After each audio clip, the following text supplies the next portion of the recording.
So Tesla's software holiday update has already come out. You've seen the videos, been up for a week and a half by now. A lot of really great stuff, but there's a few different features in there that I don't hear a lot of people talking about that I find are quite fun and interesting, and I want to just take a second and highlight. And just a fair warning, I'm kind of in a weird mood. I'm kind of bored holiday vacation here. You may find these really stupid, but here is number one anyway. Now, if you've already seen my Zoom walkthrough video, you've already seen this tip, but did you know that you can actually be on a Zoom call while parked and when you're not parked? You can actually be driving while on a Zoom call. The only difference being the video portion of that call only works while on park. So here's how it works. So here's a situation that I would find myself in. Say you're on the side of the road, maybe at a parking lot on a business meeting, and that person you're with is really running long. They're getting very windy, and that meeting is going overtime, and you really want to get home. Or maybe you have to be at another meeting somewhere and you can't just end the call. So then an idea comes to you. You tell them that your reception is just getting bad and you need to turn off the video portion of the call so that you don't keep cutting in and out or lose them. Then all you have to do is put your car into gear.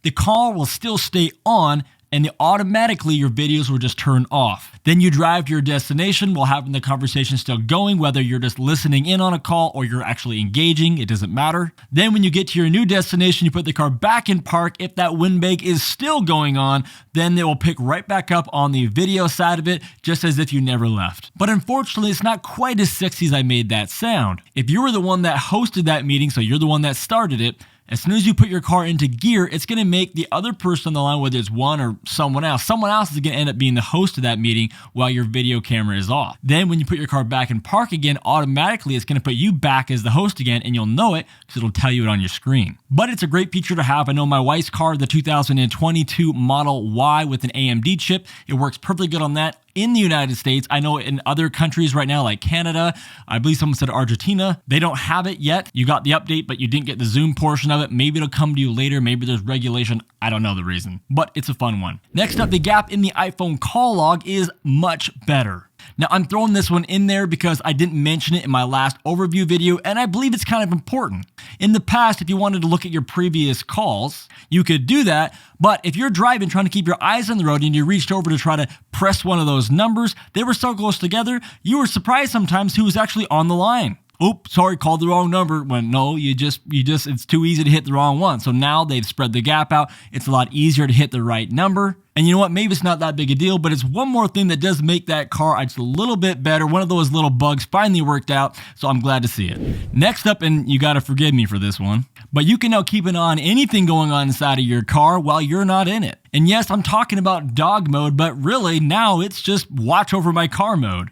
In the past, we've been able to watch all the videos outside of our car through Sentry View mode. We can see the front, sides, and back of our car, but never inside the car. Well, now that has changed, but not through Sentry mode. For example, you know how there's always people trying to get in the back seat of your car when you're not in there? Like, for example, when you're trying to buy a perfume for Christmas for your wife that is way overpriced. Well, now if your alarm goes off, you can not only look at the outside of your car through Sentry View mode, but now you can look on the inside of your car. All you got to do is open up the app, go down to your climate controls, turn on dog mode, and then tap the little blue link there, and voila, you're now looking at the inside of your car. Of course, you gotta be paying the $9.99 for the premium data plan so you can actually have access to your live cameras, but if you do, well, now you got live footage inside of your car. All right, next up is, well, kind of like the last one, unfortunately. You can make your car fart and scare your children. As a family of 5, 3 of them being children under 10 years old, I think it's extremely important to keep everyone on their toes, especially in this day and age. And this is a great tool to do that. Let's take a look. So for each kid, I had to basically tell him something new to get him to come into the garage. So my son, I told him that something fell over in the fridge, and I wanted to go check to see if it actually tipped over. So here he comes. This is gonna be a total bomb. Coming out. I don't see anything that could have been tipped over. He's just starting to notice it just now. Now he's getting it. He goes, oh, Dad's up to something now. Oh, there he goes. He's laughing. He's got it. See, I got it. Okay, I didn't scare him, but he thought that was funny. Okay, next up is my youngest daughter. I told her she could have a pop.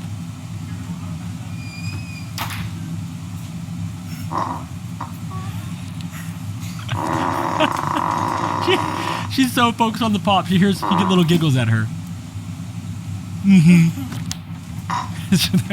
Kind of lackluster. That girl loves farts, though. Here's my oldest. Here's my second oldest. Dad?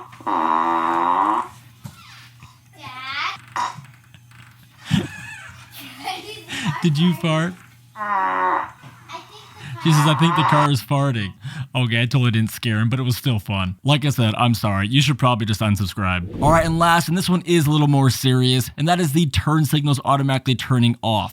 And I know you know about this feature, but the more I've spent time with it, the more I really have come to appreciate this more. You see, in my MDX, in my Infiniti FX35, pretty much any car nowadays, you press down halfway on the indicator stalk and the blinker will blink 3 different times. And we do that rather than pushing it down all the way because we don't want to remember to have to turn it back off again. We live in this day and age of convenience. And sometimes 3 is too many blinks and sometimes 3 is not enough blinks, but we deal with it. And certainly none of us want to be that guy that's just driving around with their blinker on. So this is a perfect compromise for all of that. You could turn your blinker on and then forget about it and the car does the rest. You guys just watch. This is going to be one of those things that in time to come, people are going to comment is a really great feature. So these are 5 things that I've had fun with since the update. What are some of your favorites?